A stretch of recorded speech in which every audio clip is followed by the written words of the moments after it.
whoa, whoa, whoa, whoa, whoa, whoa, whoa, whoa. Wait, what's the problem? This What's the matter? This is not a Jet show. So what? So how about this? Manning lobs it. Burris alone. Touchdown, New York. Oh, come on. I don't want to hear this. Why not? Super Bowl champions. Doesn't matter. I just don't want to hear it. What do you want to hear? How about some Mets? Hey, if I can find one good thing that happened to the Mets, here we go. Home run. Mike Piazza and the Mets lead 3-2. Oh, yeah. It's got to be, I'm sorry. We all can't be like the Yankees. Oh, speaking of. This one by Mattingly. Oh, hang on to the roof. Goodbye, home run. Don Mattingly. No. God, I can't believe I just said that. All right, well, listen. How about a little Nets? If I have to. Kid, the jumper to win it. He got it. I can't take it. I can't take it anymore. It's been a second. I can't take it. How about some Knicks? Oh, yeah, big spenders. Can't win a playoff. Fair enough. Houston pops out up top, down the lane, running jumper, off the front rim, and in! I guess we should talk a little hockey, no? People even watch hockey anymore? They watch the Rangers! Well, if you have the Rangers, you gotta have some Islanders. Yeah, no, they didn't have a YouTube in the 80s. All right, let's get the show started. Here we are, polar opposites. Hello and welcome to the Polar Opposites Show here on Strong Island TV. Remember, you can always follow us on the Twitter at Polar Opposites 1. I'm Matt Stevens. Alongside me, as always, Is Craig Moffett. and Craig. Maddie, how you feeling today? I'm feeling good. The number to call is 516-945-9099. That's 516-945-9099. We got a lot to get to today before we get to our buzzer bell, halftime, all that stuff. We're going to do a little baseball. We're going to do a little hodgepodge, I guess is the proper word to start. That's right. And I think we'll just begin with the, I wish I had the MASH music right now. For the Mets. But the MASH music for the Mets to start. Well, I mean, they got a bunch listen, of injuries going on, and it's a Yeah. little upsetting. It is a little upsetting, and I'm sure Mets fans are probably already frantic because, Cespedes got hurt, Swarzak got hurt. Yes. DeGrom has back stiffness already. These are just a few of the injuries. I mean, look, right now the good news is it's only the first couple of days of spring training, so it's not really anything to be tremendously alarmed about. It's not like the injuries are major or where they're going to miss the season or miss opening day or whatever. They'll probably just sit them for a few games just like they always do, and it'll probably give other guys an opportunity to try to maybe win a job or just kind of get recognized. I mean, listen, Cespedes is not going to play every day anyway. Neither is Jay Bruce, at least not right now, at least not in spring training. I mean, that's what I meant. Obviously, when the games count, season, yes, when the games count, yeah, they're going to play every day. But right now, they'll play a couple of innings and then they'll just take a seat, for the other guys. That's pretty much how it's going to be for the whole month. And we always forget that these guys are just getting back into the thick of it, getting back into game shape and getting back into daily workouts and all that stuff.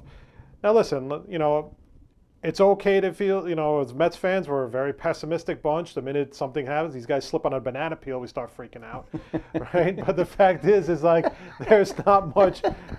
You just got to deal with it. I mean, there's nothing else you can really do right now. Right. The problem is like, if this is any other team right now, you're like, it's just early stuff. And for the Mets, it is. Look, this could also be like, maybe they're just getting it out of the way now, right? Instead of happening in the middle of the season, it's going to happen now. But the problem is that Met fans are just the past 2 years have really soured you on the way they deal with this. What you have to remember is it's a new regime. It's new people dealing with these injuries. So I don't assume that that Cespedes will end up not being out until May. But last year, if this had happened, even though it started out as like a minor injury, you might be like, you're going to be out for 3 months. Now, what's kind of the one thing we've always said? As long as it's in the beginning of the season and not necessarily towards the end of the season when the teams are like gunning for the playoffs and the wild card. You always want injuries now. Yeah, you don't want injuries come August, early September, and definitely not right before the trade deadline if you're a team that's, out of it and trying to ship a guy out. But look, at the end of the day, this is nothing. Yeah, and the thing is, first of all, I'll take a few things out of Mets camp so far. Number one, Syndergaard pitched really well yesterday. Definitely throwing around 100 miles per hour, which I think is that's a positive sign. He had a wicked changeup and a curveball yesterday and stuff. Matt's got roughed up in his first outing today. He only gave up 5 runs, but at the end of the day, again, it's his first start coming from an was it like nerve surgery, like a nerve replacement or something like that, or some kind of I mean, that reconstruction. dude is like a walk-in game of operation, man. It's unbelievable. But it's becoming like he's like the unbelievable. Mark Pryor. He's going to remind me of a Mark Pryor, a guy At that least Mark Pryor had a couple years. yeah. And the thing is, he did, Jeez. and then they tried to reinvent him into a reliever, and then it turned out they couldn't, and then he wound up retiring pretty much because the injuries were just too much. Harvey pitches tomorrow. Wheeler pitches again tomorrow. Wheeler pitched well his first game. Gazelman pitched well. Now look, you don't really go too deep into it because it's only the first weekend of spring training. You know, not everybody's really putting out 100% just yet for that reason. But you like the encouraging signs. And the other thing I really did like was, you know, Dominic Smith first game shows up late for a team meeting, and Mickey Callaway benches him. Yeah, that's Again, good. Accountability. That's what you want to see. And you want to see these guys hopefully learn from that and realize they can't keep doing stuff like that. That you know, you're pretty much, okay, this, you know, I messed up and now it's time to focus. And, you know, and the next day he showed up. What the hell are you doing? And next day he showed up 4 hours early for the game because he didn't want to be late. He didn't want to get, you know, docked again. What are you doing? But that's my point. What you know, are you doing? You can't keep doing stuff like that. Like, you know, Were you getting a burger? and stuff like that. So Were you there's getting some fries, a shake? who knows what it was, but basically at this point right now, you have some positive things coming out of the first few days of camp, but again, it's only the first couple of days. I think the injuries will just will be fine over time. You just hope it doesn't like become nagging as the season goes on, then it gets into May, and then it gets into June, you know, that type of thing, because the one thing you want to see right now, and like right now, another guy who's hurt is Lagares, and Lagares is always hurt. Right. You know, he never plays a full season, and the thing is, like, listen, he's not a great player to begin with. He's a great defensive. I think he's a great defensive center fielder. His bat is not really much to go crazy about. But this is the thing where I say to myself that Brandon Nimmo is going to sneak in and maybe take that fourth outfielder spot, where he's going to play center for the first month until Conforto comes back. Lagares' contract? I don't know. Now, whether they trade him or not, and listen, they could carry him as well. It's possible. I don't know if it's going to happen. I'm saying it's possible. But You know I what think, the Mets need? The Mets need the DH. wouldn't it be so nice if the National League had the DH? But I mean, right? Like, wouldn't the Mets lineup be awesome and defense be so much better if the DH existed in the National League? Sure, because then what they could do is they could take guys like Cespedes, Cabrera, who is a defensive liability at second base. You can put them at DH and put whoever you need to. You don't think your outfield defense gets better if you put Lagares in center and Nimmo in left? But one thing I do like about the Mets so far, like, I mean, look, we killed Sandy Alderson, and rightfully so, throughout the offseason because he wasn't making moves, he wasn't really doing anything. And then the market was which was just, we've said it before on this show, we'll say it again, this is one of the strangest off seasons I've ever seen in baseball, where the Yankees weren't spending money, the Dodgers weren't spending money, nobody was really spending money, and at one point the team that had spent the most money were the Colorado Rockies. They had spent over $150 million on guys like Brian Shaw, on guys like Wade Davis. Right. Well, you know, it's been a market correction over the overspending for years. And the Mets wound up towards the end, you know, look, and I always say this about Alderson because it's true. And the thing is, while people could sit there and say how great of a general manager he is because he waits it out, he gets lucky. I say this a lot. He gets very lucky with the way the market fell was luck, in my opinion. The fact that Todd Frazier, the fact that all these guys kind of fell into his lap at reasonable contracts.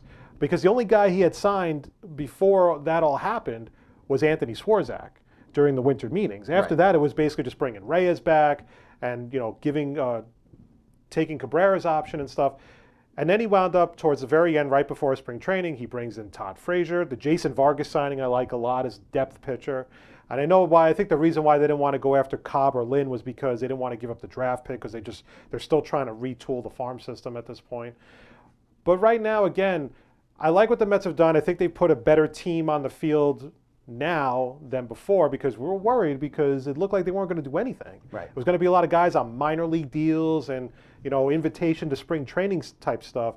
But now it looks like they could be a competitive team. But of course, which I've said in the past, everything has to break right for them, I think, in order for them to compete this year.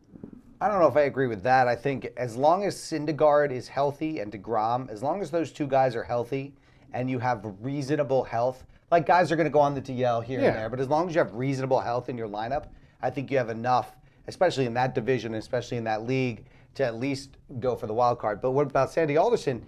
Sandy Alderson is a person who shops at Marshall's. Yes. That's what he is. That's what he is. That's exactly what he is. He goes to the low end store to try and find the high end thing at a cheaper price. That's what he does, and it's worked out okay. And they've just had a ton of injuries. And let's call it what it is too. The fact is that if the market had been the same as it's been the last year and the year before, none of those guys are on the Mets right now. Todd Frazier is not on the Mets right now. Todd Frazier gets more money, Todd and so Frazier's on does the Jay Mets. Bruce. Yeah, and Because maybe Jay even Bruce was good for the Indians down the stretch. and maybe even to a lesser extent, a guy like Vargas. Vargas is an 18-game winner last year, even though his ERA was really high. Right. So those guys are going to get signed. And then you notice towards the very end, now you see other guys, like, for example, the Twins just signed Logan Morrison, Right. which is another solid signing Is for that them. Logie Bear? No, that's Logan Forsythe. Oh, right? oh my God. Folks, Right? too But I'm many saying, Logans. Sorry, guys. in general, though, he's lucked into these types of the situation. Now, the crazy thing is there's still guys out there. Oh, yeah. Arrieta's not signed yet. Yep. Greg Holland isn't signed Yep. yet. Jonathan Lucroy's not signed yet. Yep. Those are three right off the top And of if my you're head, the for example. Mets, if you're the Mets, how you- are you not on the phone to Jonathan Lucroy right now saying 1 year, $10 million? With a player What are option. you doing? I mean, like, it makes sense. I mean, as weird as Travis d'Arnaud is terrible. He's terrible. And don't tell me it's going to get better. Don't tell me he's going to hit. Don't tell me he's going to be a better defender, because he's not. He's not good at anything. hear the same He's not sto- good at anything. listen, we hear the same stories all the time, and it's not just the Mets; it's every other team. Okay, when spring training starts right away, these guys come in the best shape of their lives. Yeah. Except for the Mets, because these guys keep getting hurt. Okay, and on top of that, then you hear the stories about how Travis d'Arnaud, who was awful last year, not only was he injured, he couldn't throw anybody out, stealing second. Yep. How off season he worked with the Glenn Sherlock, who's like kind of helping with the catching as well as the third base coach and everything like that. But we still see the same results. So we still see, okay, great, he worked with him, but it doesn't really translate onto the field, because they said the same thing last year. Right. How he worked with the guy and he still couldn't throw anybody out. All right, well, that's enough on the Mets because, it's the Mets. We'll talk about the Yankees in a second. Real quick, a little NBA going on. The Knicks are doing the right thing. Jared Jack has not played in 2 or 3 games, so that's good. We're seeing some good stuff. Trey Burke has been really good. Whatever the Knicks that have means, a little, I don't know. Well, the Knicks have a little bit of a glut, I would think, at guard right now Yes. between Moutier, Ntilikina, and Yeah. And Trey Burke, and that's a Moutier's- good thing to have. I think It that's a is. good problem to have right now. Well, and they're all 3 a little different. Moutier needs to get in better shape. That's what we're hearing out of the Knicks camp, is that he's just kind of not in shape right now. But Trey Burke's been great.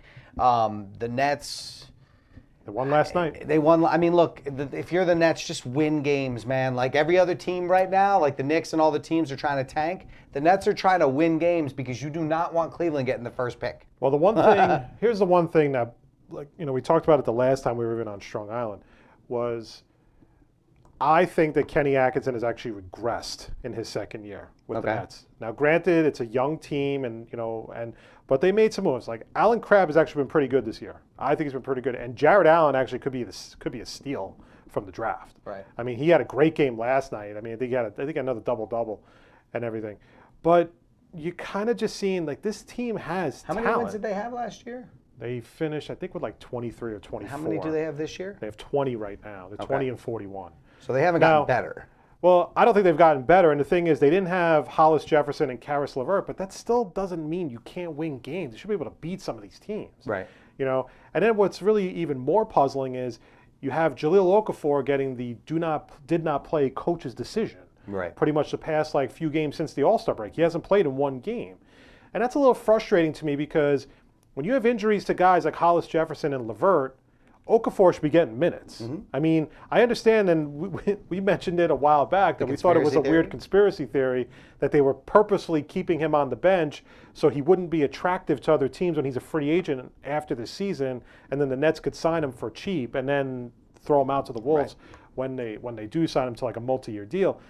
But you got to get this guy minutes. I mean, he should be playing. I mean, he's better than some of the other guys on the roster. Listen, they've seen something in practice they don't like, obviously, right? Because mean, if if they liked him, they'd put him out on the court. He's right? a low post center, and it's not the system that Kenny runs. Kenny's system runs dependent on the 3-point shot a lot of times. It's a fast break offense that relies heavily on the outside shot. Ridiculous.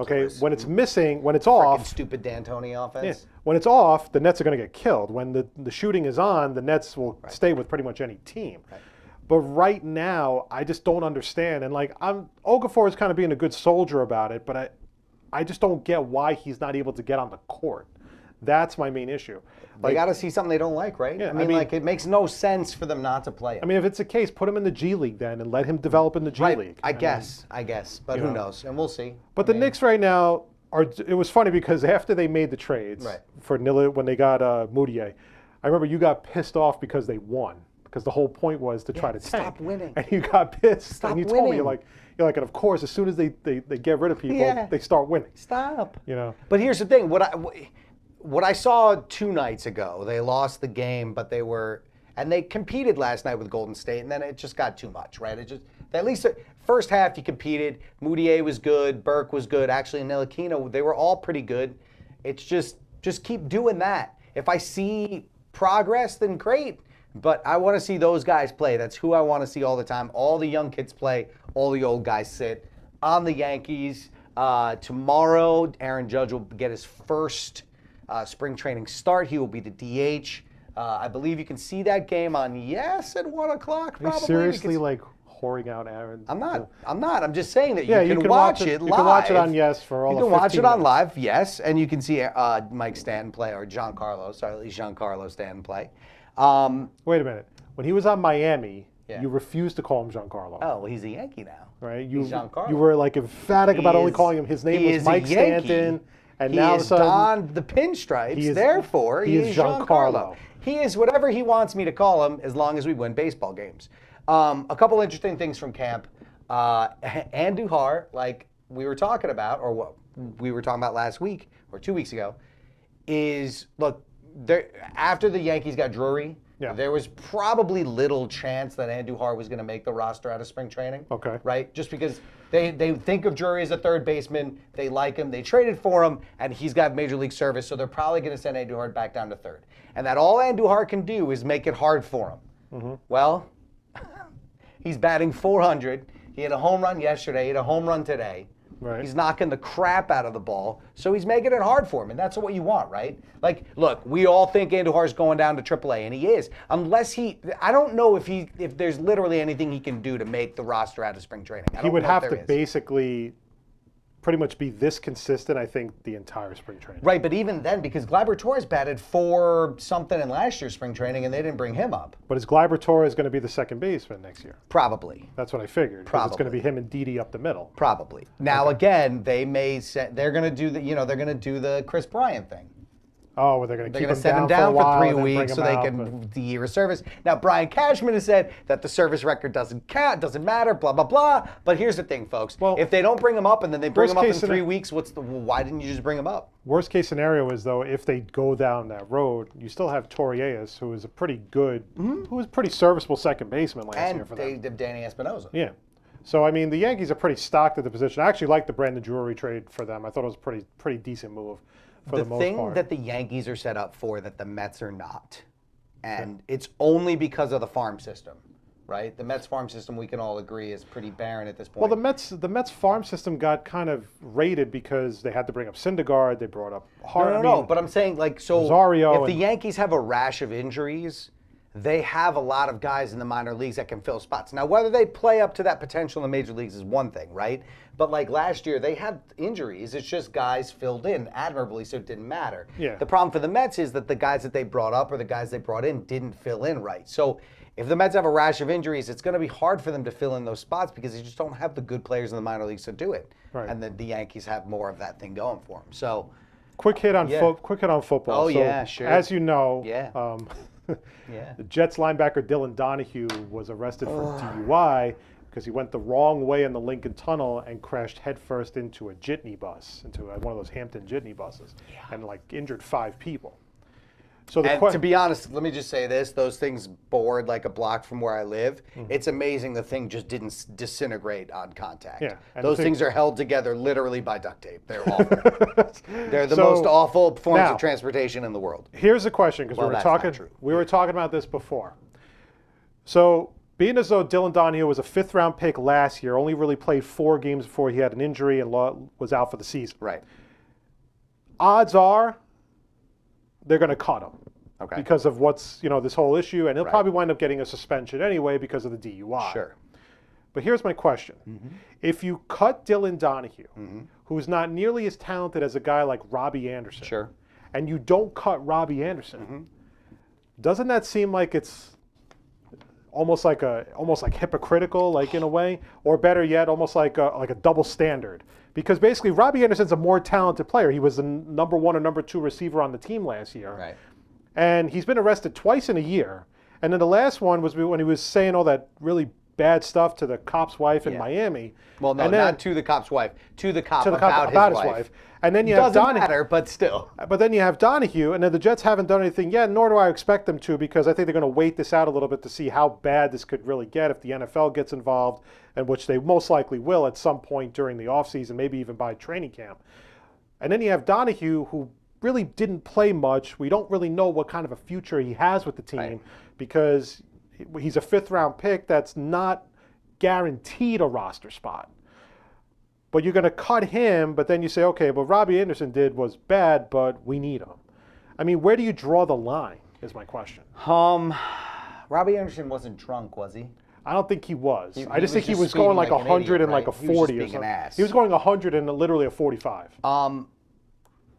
It's always going to come down to the hypocrisy of the talent, right? Talent always wins, right? It's why Lawrence Taylor was allowed to basically snort coke at his locker, bang a hooker in the Giants bathroom, and then go out and beat the Washington Redskins every Sunday, right? Like, it's just why that was allowed to happen. But if, like, Joe Schmo, the backup tight end, did it, he's off the team, right? So it's why Michael Irving was allowed to do what he did. It's all these guys that are allowed to do what they do. Right. And that's just what it is. My point about this is, and the hypocrisy, the thing that makes me laugh about this, is that Robbie Anderson is not that good.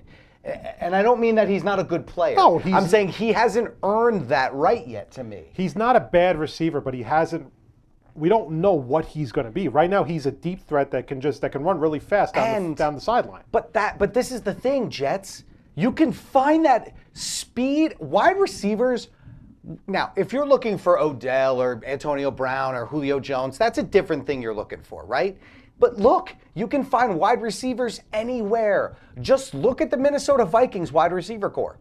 None of those guys are 1st, 2nd, or even 3rd-round picks. But they get open and make plays. Right. So you can find wide receivers anywhere. Why would you want this guy on your team? Why would you? He doesn't, have a care for his life, but he also doesn't have a care for other people's lives. Because driving at 140 miles an hour is so reckless when you could be taking out other people. It's to me, the same as just shooting a gun off in any direction. Right? Yeah. Like, it's almost the same thing. You could kill just as many people. And the thing is that, now look, this is all going to drag itself out because the fact that they haven't done anything yet is not surprising. It's just the fact of maybe they didn't want to rush to a decision and they don't really know the whole story, but it sounds pretty bad from Robbie Anderson's point of view. Right. I mean, I think Dylan Donahue is pretty much done. I mean, like, I think he's... Oh, you would think, yeah. I mean, basically, he crashed head-on into a bus and injured 5 or 6 people. And being drunk doesn't help. Yeah. And then, of course, in his infinite wisdom, he got out of the car and said that he played for the Jets. Right? So that's my point, though. It's just like, where do you draw the line? Is it just the talent, or is it just more of, if you set an example for one, you got to set an example for the other? Well, I would like it to be unilateral, but it's never going to be that way. Of course. Right? So, for example, like, and I'm not saying he's a bad seed or anything, but if you take a guy like OBJ and he gets in trouble, but he's an insanely talented receiver, and you take a guy like Tavares King, who's not a bad receiver, but replaceable, and they both do the same thing, and it's both really bad, you're going to wind What up... are we talking about, though? But I'm saying put both people in the same Yeah, they're going to keep Odell and get rid of Tavares King. So unfortunately, that's just the way it is in the NFL. But then again, like I said, where do you draw the line? I mean, I guess if you're never going to cut Odell unless it's like murder, right? Both of these guys should be cut. That's it. That's the end of the story. They should both be cut. Okay, There you go. You want to do a little halftime? let's do a little halftime.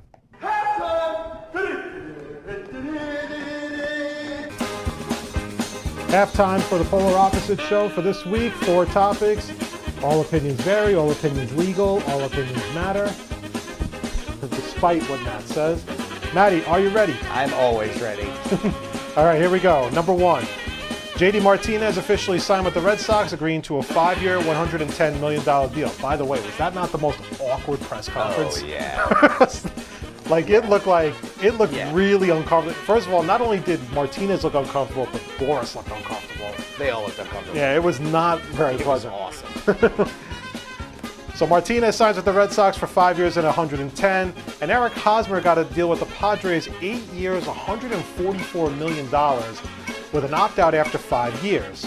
Both players are basically twisting in the wind, waiting for an offer to come in, as they were drawing very minimal interest from teams around the league. However, with the market moving at a snail's pace, it's a bit of a surprise they got long-term commitments, even if it is during spring training. Maddie, was there a point in dragging out the offseason when free agents basically got what they were asking for anyway? Well, I don't think they got what they were asking. I mean, I think Eric Hosmer did, but I don't think JD Martinez did. JD Martinez wanted 7-8 years, and he wanted $225 million. He wanted the Hayward He contract. didn't get that. He got 5 years, 110, which is down from what we originally heard at 125, which is why that press conference was so awkward, because you're basically sitting there introducing a guy. Well, really, he was super happy to have this guy. He wanted more money. We didn't think he was worth it, so he signed with us anyway, which is why it's a fucking awkward, right? I mean, that's why. So, no. And the other thing, too, is that you're talking about one guy at this point who's gotten what he wanted, and that's Eric Hosmer. Now, let's be fair. He may have gotten the years and the money he wanted, but do you really think he wanted to go to San Diego? I mean, it doesn't you want to go live in mediocrity in San listen, Diego? Well, with all due respect to San Diego, not that they sign a ton of players, but there are players that like going there because it's such a beautiful city. Sure, it's great. It's but the gorgeous. thing is, it's 80 they degrees play and sunny. They play in the NL West, which means even if they have Eric Hosmer, they are going to be a last place team. Yes, absolutely. So in that sense, yeah. But listen, Hosmer got the deal. The Darvish got the money he wanted too. He got 6 years, I think 130, or it's going to be 150. Yeah, but it's less per year than he wanted. He wanted the Greinke contract. Which one was that? Was that the That was the 216? 30. Yeah, it was like $33 million a year. So they're getting money, but they're not getting the money they want. And there's still so many guys not signed that they may not get the money they want either. Now, number 2, Kevin Kiermaier is not happy with the moves the Rays have made this offseason and voiced his frustration to the Tampa Bay Times. Quote, "I'm 100% frustrated and very upset with the moves. No beating around the bush. It's one of those things that makes you scratch your head, and then you see the team's explanation, and it's still just like, okay, well, so be it." The Rays have pretty much purged their roster once again by dealing Evan Longoria, Jake Odorizzi, and Steven Souza, and also designated Chris Dickerson for assignment, despite being all-All-Star last season. Craig, do teams owe it to their fans to put the best product on the field despite what it costs financially? Of course they owe it to their fans, but the problem is they're never going to do it. There are some teams that don't do it. Case in point, the Rays, the Marlins, the Pirates are now the latest team to do it, and there was one other one that really didn't spend. Oh, the A's, right? But this is what I liked, and Matt brought this up. Matt brought this up today when we were talking before the show, that the Players Association filed a grievance against all 4 of those teams because they're basically not taking the revenue sharing money they're getting from the big market teams like the Yankees, Red Sox, and whoever, and the Dodgers, and putting it back into the team. They're basically just pocketing it for themselves. So they're really doing their fans an injustice by not really going out and getting quality talent to at least be competitive. Now, whether people want to go to Tampa is one thing or another. I mean, obviously the Rays are not your first choice, but if they're willing to offer you a big money contract, then fine. But here's the thing I don't understand about the Rays, is that you gutted the roster of guys like Longoria, Odorizzi, and Souza, and Dickerson, and Archer's been available for trade for like 2 or 3 years now, but they never really get anything. But then you turn around and sign guys like Carlos Gomez. And then you turn around and there's talk about Jose Bautista wanting to go there. So what are you trying to do? I mean, are you trying to develop young players? Well, they know they can get those guys on low-year contracts. And I get that, but they're not going to be competitive. Bautista's 37 years old. He could hit home runs in Tampa. But I mean, I just don't understand like the moves that they're making. Just stick with what you have then at this point, because it's not like a lot. I mean, maybe outside of Longoria, none of these other guys are making a ton of money. Well, right? they're all pulling what we like to call a Cubs or an Astros, which is they're breaking it all down and then they're going to try and build it back up. We'll see if it works. All right, number 3, Maddie. A man from Chesterfield, England, wanted to surprise his girlfriend with tickets to see the Red Hot Chili Peppers, her favorite band in Ireland. Oh, favorite. He bought the tickets for $42, which seemed like a bargain, and planned the trip to see them a few weeks ago. However, when he got there, he realized he didn't buy tickets to see the Red Hot Chili Peppers, but bought them for the Red Hot Chili Pipers, a Scottish bagpipe band.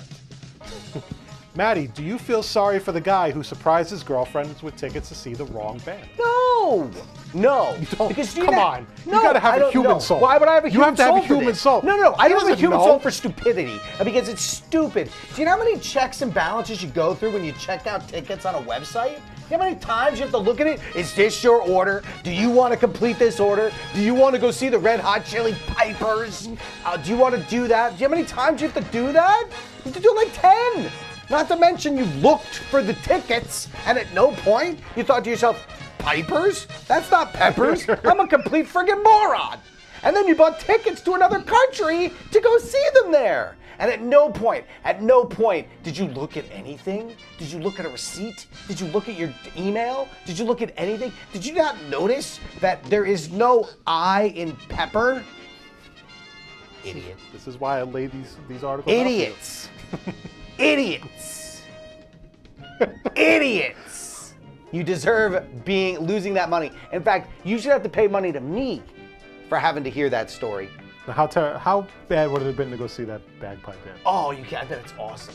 I bet the Red Hot Chili Pipers are awesome. I'm not kidding. I bet they're awesome. I bet they do the best bagpipe covers of like rock bands ever. It's like, have you ever listened to Two Cellos? Have you ever heard Two Cellos? Yes, I have actually. It's like the Two Cellos playing like Thunderstruck on cellos, man.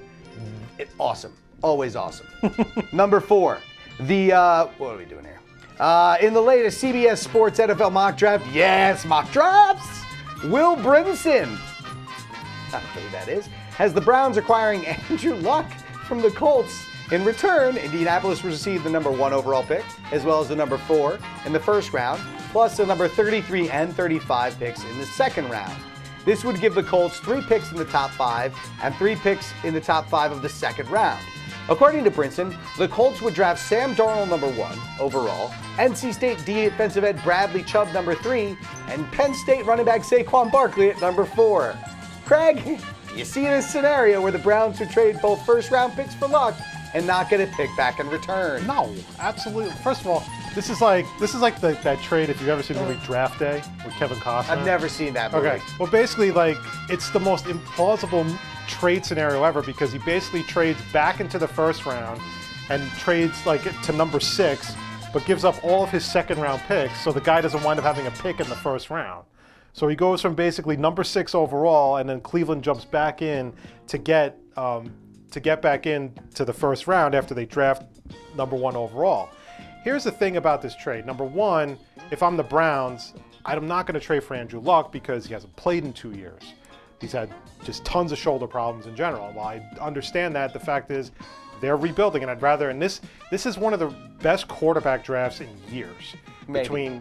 Maybe, yeah, but right now I think it's very good. For but the thing is, prospects, yes. it depends on what people think though, because some people like Darnold number 1, some people like Rosen number 1, some people like Josh Allen number 1, and there are some people who like Baker Mayfield out of all of them. So the thing is, it really depends on who you talk to and who you like. But the fact is, why would the Browns give up number 1 and number 4 overall and plus 2 second-round picks to get Andrew Luck? I mean, I would just be rebuilding at this point with this is what I want, and I have a competent general manager running my team. You know what this reeks of? What? 24-hour news cycle. I had to do 50 billion mock drafts. Well, that's the thing too. The actual draft. There's like basically a lot of the mock drafts when you see on these, they do them every week and they go, oh, here's a weird scenario. So Yeah.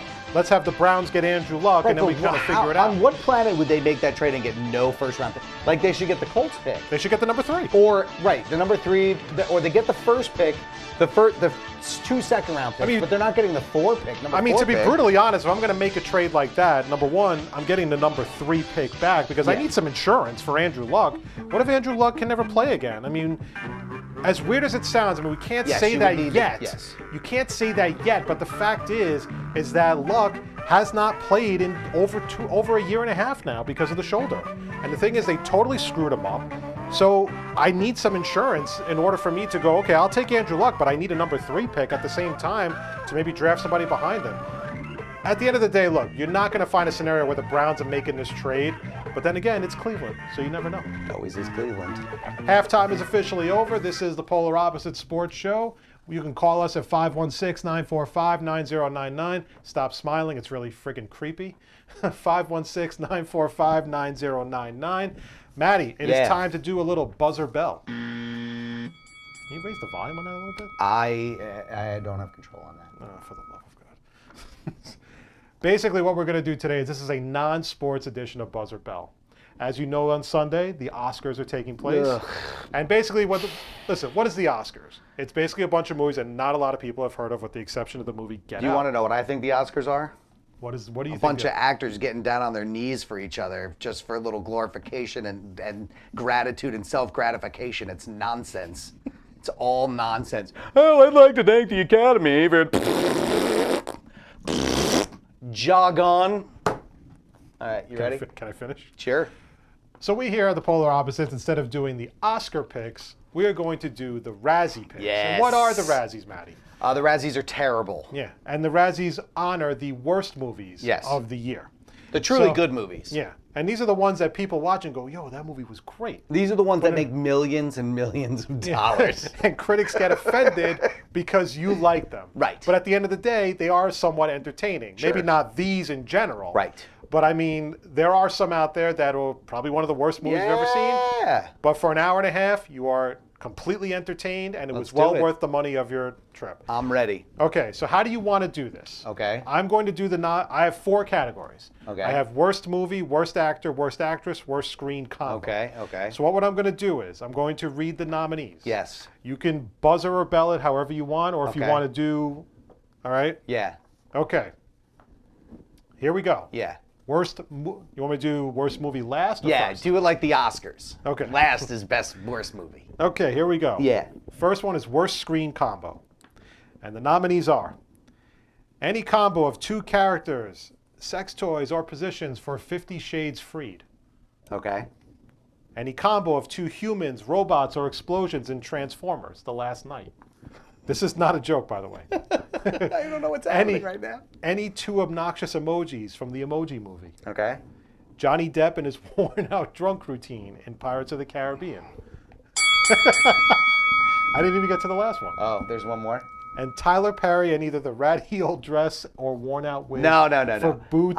I buzz all those. Halloween. The winner. So the winner should be Bell, or should the winner be Buzzer since it's the Razzies? Yes, the winner should be Buzzer. I apologize. The winner is.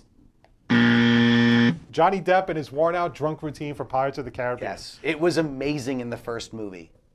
It's like 4 movies or 5 movies There's like later, 7 right? movies It's now. it's This is like 7. It's ludicrous. how do you make 7 movies off of a Disney ride that's like 20 And seconds the first long? movie is so good. It actually The first is. movie is so good, and you ruined it. You just ruined it. Okay, worst actress. Yes. Katherine Heigl for Unforgettable. Dakota Johnson, 50 Shades Freed. Jennifer Lawrence, Mother. Did you see Mother? No. But you just know. I hate Jennifer Lawrence. Why do you hate Jennifer Lawrence? Because she is so over. Let me rephrase that. I don't hate Jennifer Lawrence. I'm sure she's a lovely person. I'm sure she's a wonderful person, in fact. But she is one of the most overrated actresses on our planet. Wait, I didn't get the last 2. Okay, go ahead. Tyler Perry. Oh, I'll never vote. Tyler Perry's wonderful. Even as a Even woman. for Boo too? Even as a woman. It doesn't Okay. matter. I enjoy the hell out of Tyler Perry, man. And then the last Sorry, one. it's a guilty pleasure. I don't care. And the last one is Emma Watson for The Circle. And I will Actually, I like never. Emma Watson. I will. Oh, I like Emma Watson. I would never vote against Emma Watson either. Yeah. Hermione Granger? Come on, don't be silly. Hermione Granger is one of the best characters ever. If it wasn't for her, Harry would have been dead in the first 5 minutes of the movie. That's actually really true. She saves his life literally 1,000 times in those 8 movies. See, the problem with those movies was they got so depressing because like he was such like a depressing like Oh, well, kid. of course he was. His whole like- life was people died around him. Every time he met a new person, dead. I mean, Jesus. You'd be freaking super upset too. Yeah. Yeah, come on. But I'm saying like You'd be general, upset too. I mean, If everybody but your 2 best friends died, yeah, but I mean, literally he's like the everybody. most popular kid in Craig, school. everybody but he's his like- 2 best friends. Everybody, Snape, Dumbledore, everybody's dead. Snape wasn't really his friend. But he was at the end. He named his kid Severus. Malfoy deserved to die. That kid was. A Yeah, disaster. that kid. Didn't he die? I don't know. No, he but lived. He should have. Let's go to the next one. All right, worst actor. Yeah. Tom Cruise, The Mummy. Because you haven't heard the other four, right? Right. No, I have no idea. But I like Tom Cruise and whatever. Johnny Depp, Pirates of the Caribbean. It's gonna be tough to beat that one. If you gave the worst screen combo to Johnny Depp and his one-out drunk. I know, but it could be. But there could be somebody worse in here, right? Okay. Jamie Dornan for 50 Shades Freed. Yeah, I don't really care about him. He's fine. I'll bell him in just because. Zac Efron. Here's the thing. He acted in that movie and didn't laugh once in any of the scenes. Right. While doing it, that's acting to me. Because those movies are so terrible. The fact that he didn't break in any of it means he's a good actor. Zac Efron for Baywatch. I mean, has Zac Efron ever acted a day in his life? Not to be mean, it's just true. And Mark Wahlberg for actually 2 movies, Daddy's Home 2 and Transformers. The only thing that could have beaten Johnny Depp was Marky Mark and the Funky Bunch being considered an actor ever. Ever. He makes good movies. Stop. The Fighter? Stop. You didn't think The He's Fighter made- was a good movie? He's made Four two Brothers? No, stop. Four Brothers was great. Okay, but can we stop with good movies? Like we're not talking- Shawshank Redemption it's is not a good movie. Listen, okay? Four Brothers is not Citizen Kane, but Right, it's a Citizen it's a Kane great is- movie. But again, you're putting great. You're differing the levels of great, and great is just great. You can't say Four Rooms or Four Brothers is great and Shawshank Redemption is great. Well, Shawshank Redemption is kind of in a class of its own. I mean, Shawshank Redemption is a great movie. And go into the next one. finally, worst movie, Yes. Transformers: The Last Night. Oh, can I just buzzer all these? You can. It's up to you. Yeah, I'm gonna. Yeah, let's do The Mummy, the remake. the remake. Which one? No, the one from 1939. 50 Shades Darker. I really thought you were going to bell that one. The Emoji Movie. Listen, I'm all for like movies about sex and like BDSM and all that crap, but not Those written were- by a weird Mormon chick. I'm sorry, it's just not happening. What was the other one? The Emoji Movie. Oh God. I actually like the Emoji Movie. I took my daughter to see it. Stop. Of course. You had no choice. Craig, if you don't like it, your daughter's going to make you watch it 7 billion times. So it's either given, it's like the Borg. Kids TV is like the Borg Collective. You Come have to on. like it or else you're going to kill yourself. It's not a bad movie. Stop. I mean, it's If not. you were an adult with Honestly, no out kids, of all if you these- were an adult with no kids, would you go watch the Emoji Movie? Of course not. Yeah, there you go. But I mean, again, I took my daughter to see it. and No, I liked and it. you have that memory with her. I'm not saying that. I'm saying that You don't think that movie the- is not good. The poop emoji walking, going, "We're number 2." You don't think that's funny? No, I don't. Oh, come on. I don't. Come on, you're killing what's the me last right one? now. Baywatch. Did you give that a bell? Are you kidding me? For the only reason that the TV show would get a bell. Because Beautiful women in bathing suits. And David Hasselhoff's not in the. Yeah, he's not. The Rock's in it. So there you go. I enjoy The Rock in movies. He's never acted a day in his life either. So there you go. He's very So many talented. people not acting in the world. It's amazing. Do you want to change any of these answers before we go? No, I'm pretty comfortable with all of them. Marky Mark and the Funky Bunch is terrible as an actor. Even worse than Johnny Depp doing the same impression over 100 million times. Man, Johnny Depp's made a lot of bad movies though, like recently. Not recently, just in his life. I mean, but talking about between all the Pirates of the Caribbean's after the first one, Right. because the first one was really good, the others weren't. Right. And then he made like a few others that were like really bad. And like the thing is, he tries to play like the same type Willy of Wonka weird character. Oh, Willy that was Wonka the movie's worst. terrible.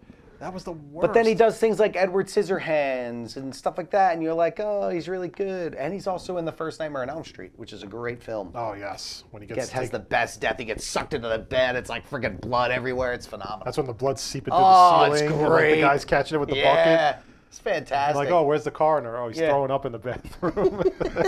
You're ready to bring it on home? Let's bring it on home with a little polar bipolar.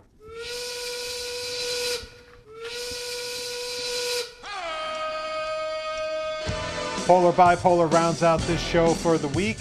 10 topics. Again, anything goes. All opinions vary. All opinions legal. All opinions matter. Maddie, are you ready? Oh! All right, Maddie, here we Do go. it. Number 1, polar or bipolar. The Minnesota Twins are the dark horse team to win the AL Central. I'm going to say a polar on this because the Minnesota Twins are good. They're coming off a 86, 87 win season, something I like think that, so, where they were in the wild card last year. That division is not sewn up.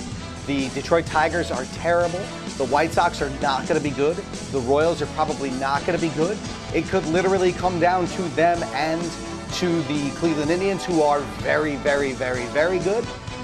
But in the end, yes, there's absolutely a chance for them to win that division, because you're talking about an Indian team that has lost a bunch of, they lost a couple players, they lost a couple people out of that bullpen, so they may not be as on top as they were last year. And the Twins could definitely take it up with some of the decisions they made in the offseason, some of the good signings they made in the offseason. I love the the trade for Morrison. Odorizzi was a great trade. I love the Morrison trade, And too. the Morrison trade was a signing, solid yeah. signing. Number 2, the Colorado Rockies are the dark horse team to win in the NL West. I'm going to say bipolar. The reason is, well, I think the NL West. it's the NL West. I think the Rockies, though, did a great job, I think, solidifying their bullpen. I like the moves they made for their bullpen with guys like, they got Wade Davis. And granted, giving Wade Davis the kind of money you gave him might be a stretch. But I think I think that's what you got to do sometimes if you're a team like the Rockies. You're going to have to overpay for these guys a little bit. But having him to go with Brian Shaw, the guy from Cleveland, from last year, not to mention Jake McGee's a pretty solid closer out of their pen. I think they did what they had to do to spend money, and I still think they have a quality hitting with LeMahieu and Arenado and even Cargo and whoever else. But that being said, I think what kills Colorado at the end of the day is I don't think their rotation's very good. Right. They're still young. They're still kind of being groomed. Now, Bud Black's doing a good job with them, but they still have ERAs all over 4 and close to 5. I mean, because when you pitch in Coors Field, that's what it is. And as long as you're in a division with the Diamondbacks, who are going to be a good team next year, the Giants are probably going to be a much better team with a full year of Bumgarner and Samardzija and Cueto, and of course the Dodgers. I just can't see the Rockies taking the NL West, but I could definitely see them being a possible wild card team in 2018. Number 3, Matty, polar or bipolar? The odds of OBJ holding out for a new contract during training camp are very high. I'm going to say bipolar. I don't think Odell will hold out. I think the odds are high that Odell attends every practice and all of spring training, but doesn't play in a single game. I think that is a definite possibility, but I don't think he's just going to hold out. I don't think that's his style. He's never really been that type of guy. He's always been a full-out kind of guy. But I could definitely see him not playing in any games. Absolutely see him not playing in any game. And honestly, I wouldn't really care about that, to be honest with you. Let me ask you a question real Yeah. quick, because the comments you made about 0 preseason games, and I Right. don't really look too deep into that. But do you think that might be the precursor to possibly like a possible holdout? Because remember, he had No, look that at the season-ending injury last year, and then on top of that, he wants to get paid, and you know he wants to get paid. Right, and so if the Giants want him to play in the preseason, give him the contract. If he has the contract with the guaranteed money, he'll play in the preseason. If he gets hurt again, you got to pay him. He's not, but if he's going to make $8 million this year, and then he has nothing after that. So no, I wouldn't play either. It's ludicrous, and the NFL has to fix that. It's a huge problem for them. Number 4, the Jets would be wise to let Kirk Cousins be someone else's problem. Yeah, I'm going to say polar on this one. While I like Kirk Cousins, what scares me about this whole situation is that the Jets are going to wind up bidding against themselves, because I don't think they're a team. The Vikings are in there, man. Well, the Vikings are in there, but I don't know if the Vikings are going to offer the kind of money the Jets are going to offer.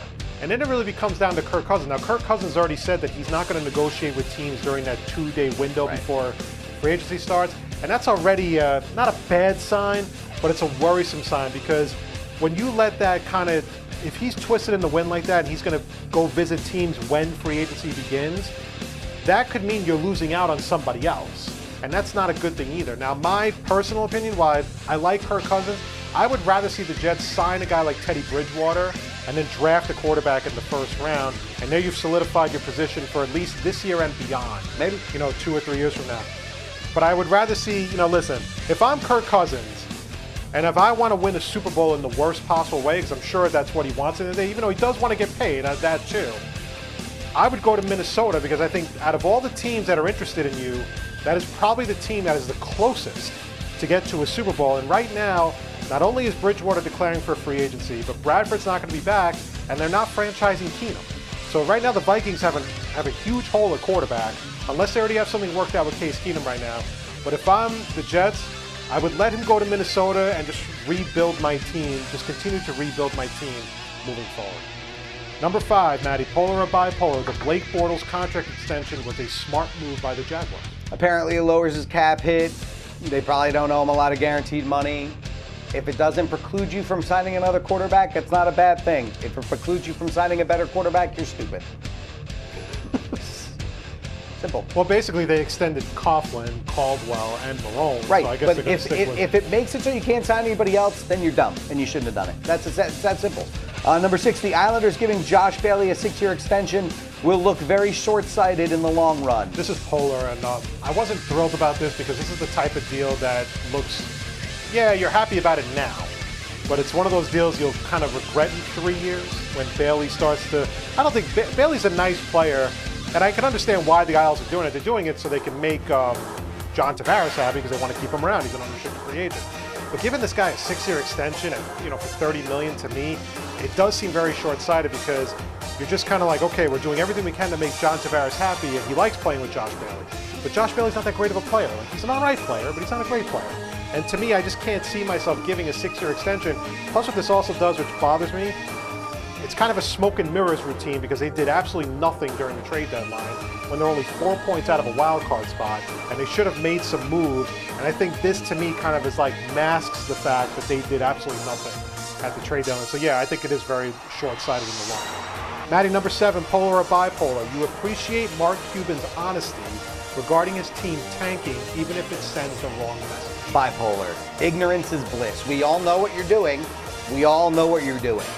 Don't tell us what you're doing. Please. Don't tell us. Ignorance is bliss. Tell us when a guy's hurt. Tell us when you're going to trade for a guy. Tell us all the other stuff. But don't tell us you're losing on purpose. We all know, but then why? Then we should all get a refund, right? Like the Knicks should get everybody a refund. The Mavericks should give everybody a refund. The Mavericks should give people a refund. If your owner's going to say you're tanking, you're trying to lose, he should get all his money back. But are the players tanking? Is that like the Mavericks players? I mean, the owner's saying it, so it's got to be a thing that they feel, right? I mean, right? That's all. So if I'm playing there, I'd be like, why would I play hard? The owner doesn't give a crap. Why should I care? Number 8. It's more depressing being a Rays fan than a Marlins fan in Florida. Oof, this is kind of a tough one. I wanted to say there's such a thing as doing a push, but I'll say polar because, to be very honest, Rays. At least the what? Rays. What? It's got to be worse being a Rays fan. I think it's worse being a Rays fan. Because the thing is that, well, it's insanely depressing being a Rays fan because not only are they a team not going anywhere, they're also a team with really, literally no direction. Because while they do have young players in the system, I don't even know how good their farm system is these days. The fact is that they keep trying to sign veterans to like these, cheap contracts, and they're not going to make them that much better. Carlos Gomez and Jose Bautista are not going to make your team that much better. You're better off just staying with Evan Longoria and Chris Dickerson and building a rotation around Archer. At least with the Marlins, like they basically just said, we're basically going to be a dumpster fire for 2 years, and we're going to get rid of everybody and bring back young guys, and hopefully that'll put us in the green where we can start buying free agents again. But for the Rays, it just seems like they're always doing the same thing. There was talk about them having a $1 billion TV deal like on the horizon with Fox, and the thing is like, yeah, that might be great, but if you're not putting it back into the team, then what's the point? And the Rays have shown me nothing over the years to tell me that they're ever going to be competitive against in free agency or just competitive on the field in general. And when you play in the AL East with teams like the Yankees and Red Sox, you kind of defeat it to the fact of them being the top 2 teams. But at the end of the day, you have to put something on the field. And yeah, I would say as a Rays fan, it's definitely more depressing. Number 9, polar or bipolar. You're not surprised to hear Donald Trump say he would have ran into Marjorie Stoneman Douglas High School with no gun to stop the shooting that killed 17 people. I'll just take that as a polar. That's the guy who deferred Army, deferred 4 times for shin splints. He's not running anywhere. Number 10. Oh, God. The Rangers rebuild won't take very long after the moves they made at the deadline. I'm going to say bipolar because I don't really know what they have right now. I mean, they got a lot of draft picks. They have like 6 draft picks or 7 picks in the first 3 rounds. But you won't know the outcome of this rebuild for at least a few years because all these guys are insanely young and they need time to develop. So while I like what they did by just purging the roster and basically just telling their fans, like, look, we're getting rid of everybody because we just don't think we can compete this year. And they got top prospects for Nash, for McDonough, and all these other guys. The fact is, at the end of the day, it's too early to tell how long this is going to take and what the next plan is. Like, are you going to go out in free agency and buy guys, or are you just going to keep reloading with young players and just building from the ground up. If you're building from the ground up like that, it's going to take a lot longer than 2 years. But if you add the right free agents to the mix and then you still have Lundqvist, maybe it's a little sooner. But for now, I'm going to say bipolar just because the jury's still out on what they have. And with that, Polar or Bipolar is over, and this episode of Polar Opposites is over. And we'd like to thank everybody for watching us on Strong Island TV. As always, check us out at Spreaker.com, iTunes, TuneIn Radio, iHeartRadio, and past shows on YouTube and Strong Island TV. Enjoy the week, enjoy the games, enjoy life, and we will talk again in a few weeks. Bye.